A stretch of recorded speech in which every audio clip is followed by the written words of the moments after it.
27th at the home of Nina Riva during one of the most notorious parties in Los Angeles history. The annual party grew wildly out of control sometime around midnight. By 7 a.m., the coastline of Malibu was engulfed in flames. Because, just as it is in Malibu's nature to burn, so was it in one particular person's nature to set fire and walk away. Saturday, August 27th, 1983. Part 1. 7 a.m. to 7 p.m. 7 a.m. Nina Riva woke up without even opening her eyes. Consciousness seeped into her slowly, as if breaking the morning to her gently.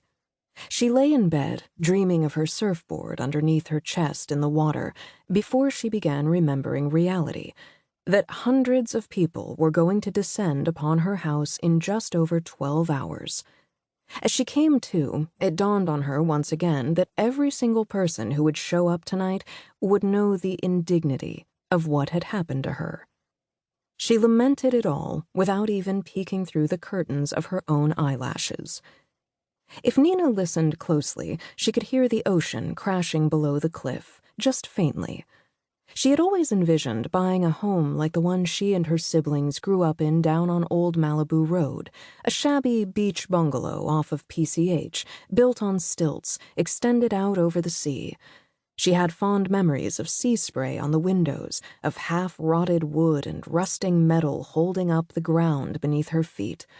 She wanted to stand on her patio and look down in order to see high tide, hear the waves crashing loudly underneath her. But Brandon had wanted to live on a cliff. So he'd gone and bought them this glass and concrete mansion in the cliffside enclave of Point Dume, 50 feet above the coastline, a steep walk down the rocks and steps to the breaking waves. Nina listened as best she could for the sounds of the water, and she did not open her eyes. Why would she? There was nothing for her to see. Brandon was not in her bed. Brandon wasn't in the house. Brandon wasn't even in Malibu. He was at the Beverly Hills Hotel with its pink stucco and its green palm trees. He was, most likely at this early hour, cradling Carrie Soto in his sleep. When he woke up, he would probably take his big paw of a hand and move her hair out of the way and kiss her neck. And then the two of them would probably start packing together for the U.S. Open. Ugh. Nina didn't hate Carrie Soto for stealing her husband because husbands can't be stolen. Carrie Soto wasn't a thief. Brandon Randall was a traitor.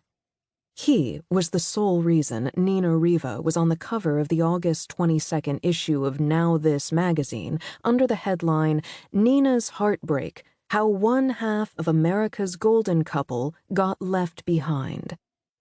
It was an entire article dedicated to the fact that her tennis pro husband had publicly left her for his tennis pro mistress. The cover image was flattering enough. They had pulled one of the photos from her swimsuit shoot in the Maldives earlier that year. She was wearing a fuchsia high-leg bikini.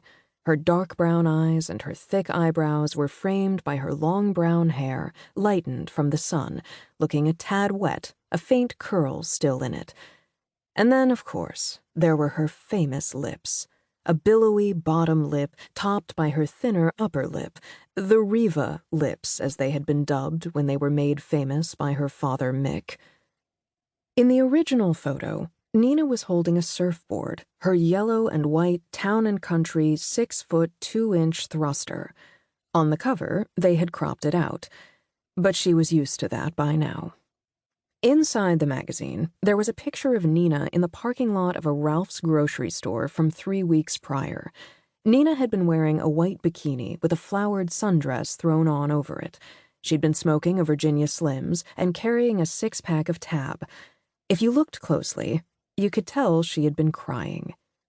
Next to it, they'd put a photo of her father from the mid-60s. He was tall, dark, and conventionally handsome in a pair of...